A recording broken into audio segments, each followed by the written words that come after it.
Hello hello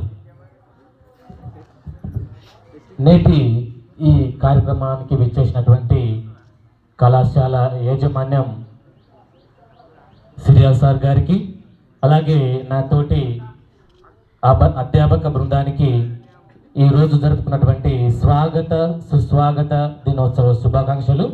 అలాగే ఈ యొక్క ప్రాముఖ్యమైనటువంటి దినాన్ని ఏర్పాటు చేసినటువంటి ద్వితీయ సంవత్సర విద్యార్థులందరూ కూడా ప్రత్యేకమైనటువంటి ధన్యవాదాలు. అంతకంటే ముందుగా మీ అందరినీ కళాశాలకు పంపిస్తున్నటువంటి మీ మీద నమ్మకం, అలాగే మా మీద నమ్మకంతో మీ ఉన్నతమైనటువంటి చదువులు చదువుకోవడానికి పంపిస్తున్నటువంటి మీ తల్లిదండ్రులకు కూడా ఒకసారి ధన్యవాదాలు తెలియజేస్తున్నాను. అసలు విశేషం ఏంటంటే ఈరోజు మన కళాశాలలో ప్రత్యేకమైనటువంటి దినం ఏంటంటే ఫస్ట్ ఇయర్లో అడ్మిషన్ అయినటువంటి స్టూడెంట్స్ను మనం స్వాగతిస్తున్నటువంటి దినం. అనగా గతంలో చదువుకున్నటువంటి చదువు విషయాలను మీరు వాళ్ళకు వెల్లడిపరచడం, అలాగే కాలేజీకి ఉన్నటువంటి నియమ నిబంధనలను తెలియపరచడం, చాలా రకాల విశేషాలను మీరు వాళ్ళకు తెలియపరచవలసినటువంటి ఉంది.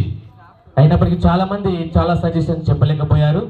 అయినప్పటికీ నూతనంగా కళాశాల ప్రాంగణంలోనికి అడిగినటువంటి విద్యార్థులకు అనగా మొదటి సంవత్సరం విద్యార్థులందరికీ కూడా స్వాగతం సుస్వాగతం. అయితే మన జీవితం అనేది, ఒక విద్యార్థి యొక్క జీవితం అనేది చాలా ప్రయాణంతో కూడుకున్నటువంటిది.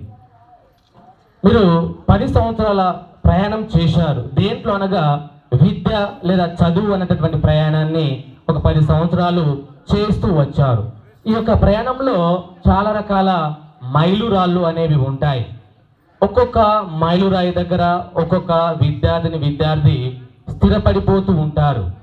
మీరు మీ సరైనటువంటి మైలురాయిని ఎంచుకొని స్థిరపడడానికి వచ్చినటువంటి మైలురాయి మన బీజేఆర్ పారామెడికల్ వొకేషనల్ కళాశాల అని నేను భావిస్తున్నాను.